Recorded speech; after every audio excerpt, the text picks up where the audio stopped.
Ah putain, je suis désolé, hein. Mon téléphone a coupé tout à l'heure et j'avais plus de batterie et voilà. En tout cas, je vais essayer de finir cette vidéo et essayer de continuer l'articulation un petit peu laborieuse que j'avais tout à l'heure pour expliquer l'illusion et la futilité des conflits humains.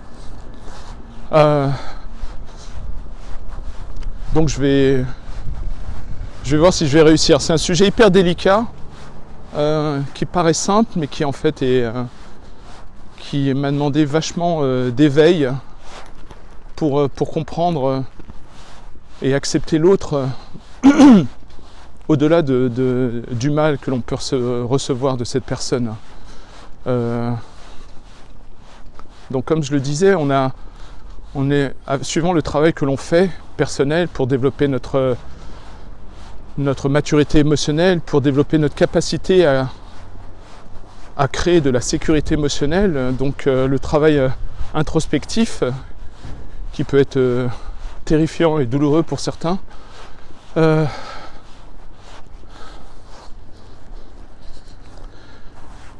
devrait nous permettre de voir l'autre au-delà de ce qu'il nous fait ressentir. Donc pour en revenir à ce que je disais, lorsqu'on a... Comment dire ? Je vais essayer de résumer les conflits avec la prise de responsabilité. En gros, je vais prendre cet exemple, j'ai pas mieux. Imaginons qu'une personne, je sais pas, 5 ans, 6 ans, a eu un traumatisme, est rentrée dans un ascenseur et quelque chose de terrifiant s'est passé dans l'ascenseur. Donc la personne est traumatisée à vie et c'est un mélange entre l'ascenseur et ce qu'il y a pu y avoir dedans.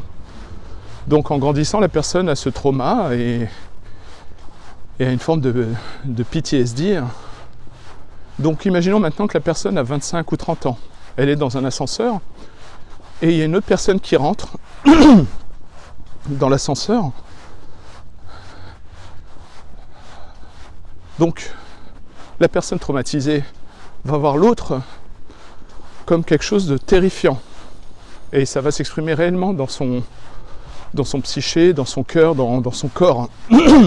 Donc la personne qui est dans l'ascenseur, qui aurait vécu le trauma à 5 ans, va voir l'autre comme un ennemi, comme une créature ultra-violente, source de douleur et de violence pour cette personne. Et donc à ce moment-là, si les deux se disputent, qui a raison ? Est-ce qu'on doit voir le conflit comme une recherche de... Est-ce que c'est... T'en as un qui va dire, attends, j'ai fait que de rentrer dans l'ascenseur, donc je n'ai rien à me reprocher. Mais l'autre, elle fait quoi avec ses traumatismes ? Elle peut rien faire. Donc elle va vivre, dans le meilleur des cas, elle va se forcer à garder sa souffrance en intérieur et faire semblant d'être normale. Et donc voilà, donc à ce moment-là, celui qui a une perception, une conscience supérieure dans l'ascenseur c'est le seul qui peut prendre toute la responsabilité. C'est comme si en fait, pour moi, quand il y avait un conflit, il y avait une sorte de quota de responsabilité, on va dire 100%. Et plus le décalage des perceptions est grand, moins la personne qui est dans un niveau de perception inférieur peut prendre ses responsabilités. En général, les conflits les plus douloureux, c'est lorsque il n'y a pas de possibilité de résolution parce qu'une des personnes n'a pas pu prendre ses responsabilités. Elle ne peut tout simplement pas prendre ses responsabilités. Donc pour moi, il y a deux solutions, comme je le disais. Soit le conflit mène à rien, parce que personne ne peut prendre ses responsabilités, soit on admet que chaque interaction douloureuse, difficile, représente un quota de responsabilité, on va dire 100%, et celui qui a celui qui a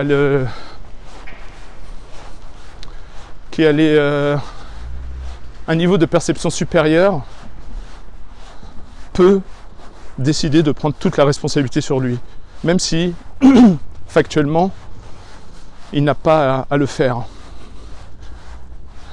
Donc ça peut paraître injuste ou quoi que ce soit, mais je pense que peu importe le niveau de perception de chacun, lorsqu'il y a un conflit et qu'il n'y a pas de résolution, parce que les deux ne peuvent pas prendre leurs responsabilités, parce que il y en a un qui va dire j'ai pas de responsabilité à prendre, je n'ai fait que de rentrer dans l'ascenseur, donc et l'autre qui ne peut pas les prendre de toute manière parce que à cause de ses traumas, c'est impossible. Et ben on arrive à quelque chose qui va on va dire pourrir la réalité, parce que ce conflit, du fait qu'il existe et qu'il n'a pas été résolu, qu'il n'a pas donné quelque chose de bon, va devenir un trou noir ou une énergie, un truc qui va pourrir la personne qui est traumatisée, mais qui va aussi pourrir la personne qui, à juste titre, ne pouvait pas prendre de responsabilité parce que, sous un certain angle, il n'y avait aucune responsabilité à prendre.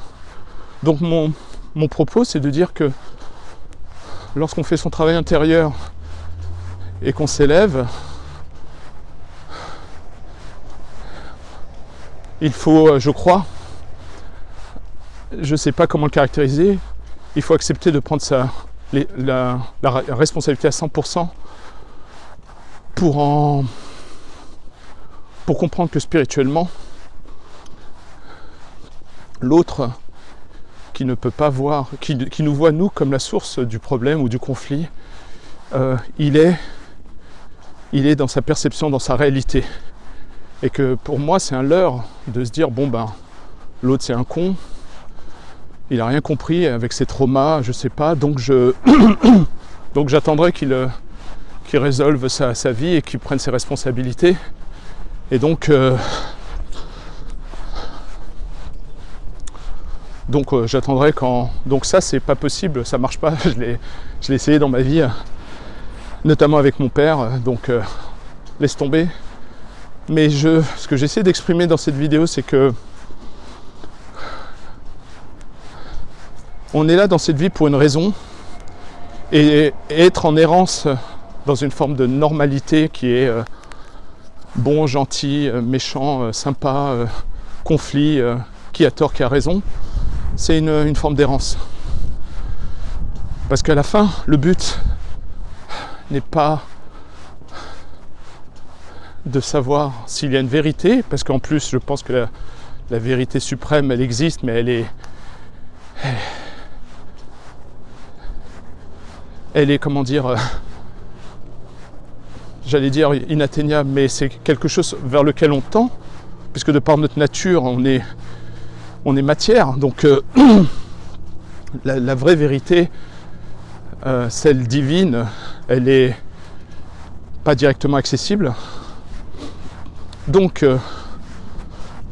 suivant les niveaux de perception, chacun est campé dans sa perception, donc dans sa perception du vrai, et donc il n'y a pas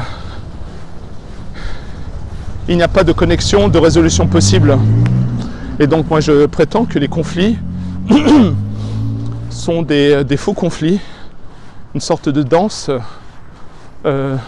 narcissico animé surtout par l'ego, et plus on descend dans les niveaux de perception, plus l'ego a de la force, et donc et plus on descend dans les niveaux de perception, et plus les conflits sont, pour ceux qui pataugent dedans, des moyens de se défendre, et on n'est plus vraiment dans le conflit pour trouver une résolution. Et j'espère que je galère dans mon articulation, parce que je voudrais pas que ça devienne un truc philosophico-cosmique, parce que je pense qu'il y a vraiment une réalité pratique au quotidien. En gros, ma théorie, ou la théorie, j'en sais rien, c'est que les seules personnes avec qui on peut s'engager dans le conflit, ce sont des personnes qui sont à peu près au même niveau de conscience que nous. C'est-à-dire qu'en gros, étonnamment, on devrait se disputer, se fâcher, tout ça, uniquement avec des personnes du même acabit, parce que là, ce n'est plus une dispute comme les autres, c'est une recherche de compréhension de l'autre. Et donc le conflit devient une opportunité. Parce que quand les deux personnes ont un niveau de maturité émotionnelle, de conscience émotionnelle et de perception équivalent, donc le conflit peut être générateur de connexion. Et le conflit devient donc une danse pour que l'autre soit visible à l'autre et vice versa. Et que l'on puisse dire, une semaine ou deux après le conflit, hey Roger, je suis désolé, j'ai bien réfléchi, je pense que j'ai été trop loin, ou je comprends ton point de vue, tout ce que tu veux.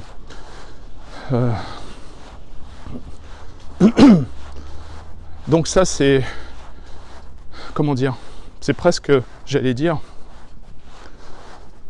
que la seule validité d'un conflit, c'est avec les personnes qu'on aime, et qui nous aiment, et qui ont un niveau de conscience et de perception équivalent.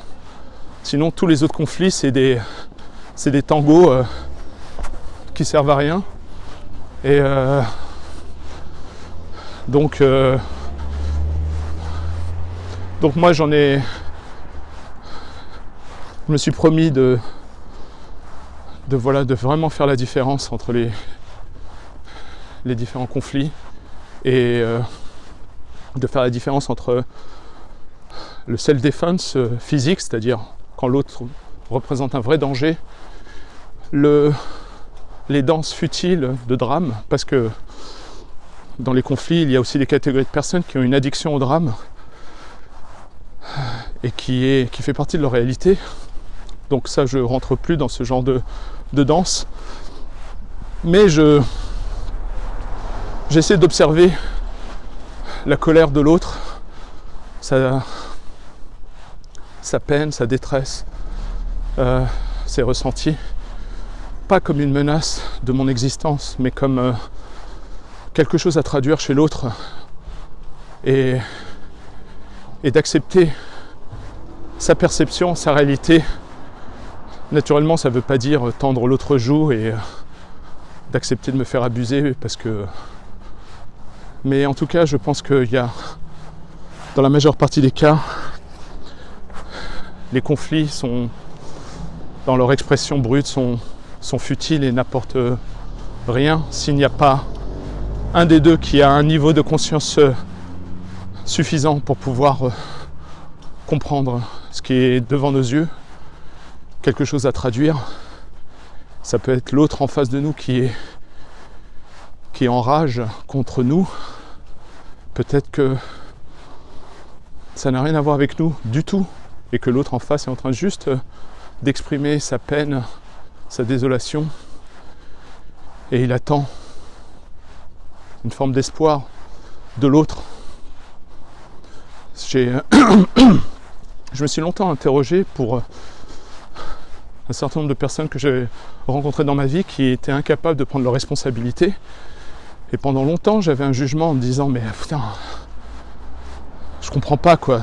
Pas une seule fois cette personne n'arrive à prendre ses responsabilités, et ça peut être vécu comme une forme d'abus, avant de me rendre compte qu'en fait, cette personne-là faisait ça de manière automatique, comme pour se défendre.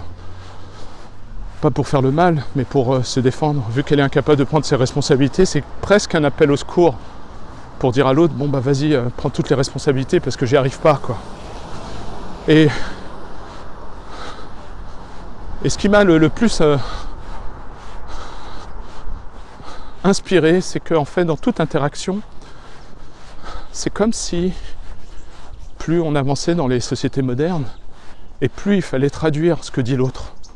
Je ne sais pas si c'est la culture qui change, ou tout le monde a envie de limiter la gêne ou la honte dans ses expressions, mais tout le monde a du mal à communiquer, à dire voilà, je me sens de la merde, serre-moi dans tes bras, ou je sais pas, j'y arrive pas, je me sens nul, ou bien là j'ai besoin d'être compris, je voudrais qu'on m'entende une bonne fois. Il n'y a pas de ça. À la place, on a des conflits, des déchirements, des trucs qui sont là parce que c'est comme, dans ma perception, c'est comme si en fait les gens se noyaient et ils avaient honte de dire je me noie. Et donc ils sont là, ils font des pieds et des mains, et si tu viens, tu fais l'erreur de vouloir les sauver, ben ils n'hésiteront pas à te foutre des coups ou à te tirer avec eux pour se noyer avec toi. Et donc là où a tout changé pour moi, c'est quand j'ai dissocié la personne génératrice de conflits, de drames, de ma perception de cette personne. Alors mon but c'est pas de devenir Jésus-Christ, hein. Mais c'est juste que si on prend 2 minutes pour réfléchir intellectuellement les divergences, les colères, les rages, les conflits familiaux ou amicaux ou dans le couple, on se rend compte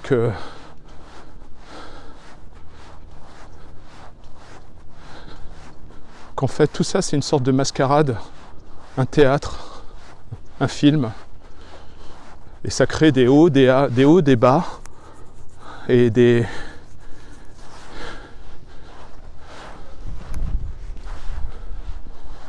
juste ça crée, c'est comme si en fait ces conflits, ces divergences, ces déconnexions, j'ai comme l'impression que c'est que les personnes dans leur souffrance ne trouveront pas le moyen de pouvoir faire leur travail personnel, prendre leur responsabilité du mal qu'elles ont fait par réaction ou par action, préféraient faire avance rapide dans leur vie pour atteindre vite qu'on avance et que je meure et que je résolve même pas mes problèmes parce que c'est trop dur. Et plus bon là je fais ce travail intellectuel et comme je l'ai dit l'autre fois, tout ce que je raconte là, ça devrait être un travail émotionnel, spirituel, une intégration des choses. Tout ce que je transmets ou je traduis là, c'est avec des mots, c'est avec une articulation nécessaire pour la communication, mais le travail se fait au niveau du cœur, de l'âme. Et pourquoi je parle de ce sujet là ? Parce que je viens d'une famille, j'ai eu une enfance où le conflit était quasiment quotidien, permanent, ou en tout cas il y avait toujours un risque de conflit à tout moment. Et il y a quelques années, j'aurais pu dire voilà, c'est la faute de machin à cause de machine et de machin. Et en fait, les personnes génératrices de drames nous montrent que les mécanismes qu'elles ont existent en chacun d'entre nous. Bref, mon propos est de dire que de garder ces énergies de conflit avec des personnes, on va dire, qui sont à peu près au même niveau de perception, et afin de trouver une résolution qui permette d'élever les deux personnes. Et c'est marrant parce que toutes ces réalisations-là, je les ai eues aussi grâce à ma compréhension des femmes ou de l'énergie féminine. Parce que petit à petit, je comprends un certain nombre de leurs désarrois et le tragique qu'il y a derrière, où en fait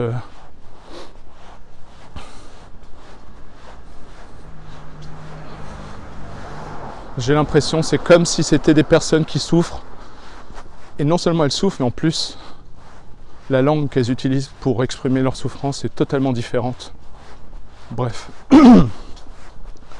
Et donc j'en suis arrivé à la conclusion qu'en fait, pour faire le bien, pour amener la paix, en tout cas dans ma vie,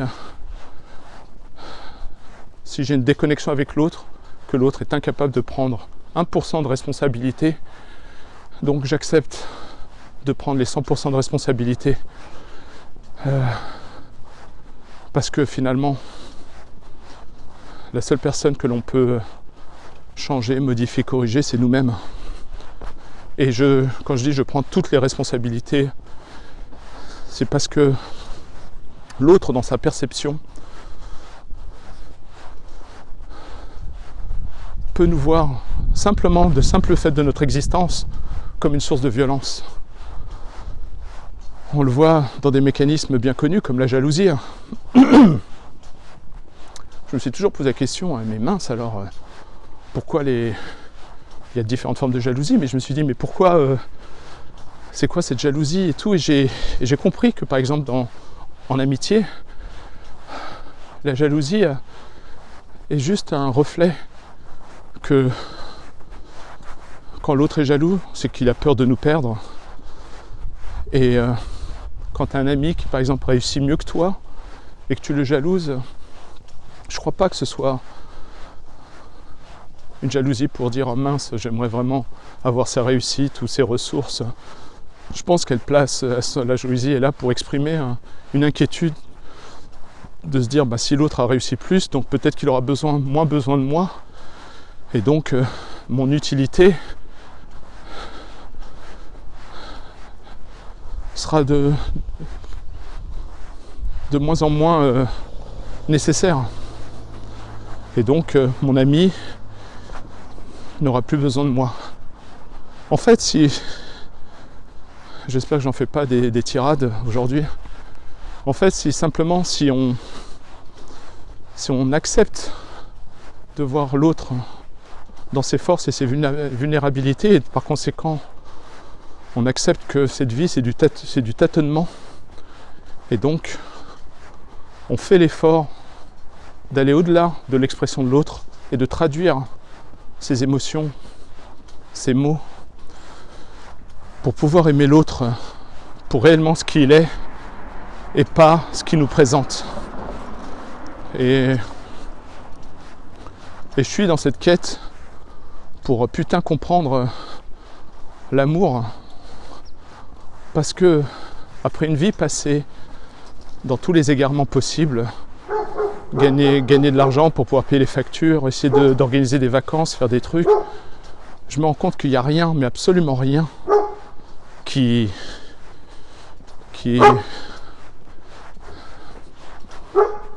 n'y a rien qui va au-delà de l'amour. C'est comme si en fait l'amour, Dieu et la vérité, c'était la même chose. Et quand je parle d'amour, je ne parle pas de l'amour mièvre ou l'amour lié au plaisir. Je parle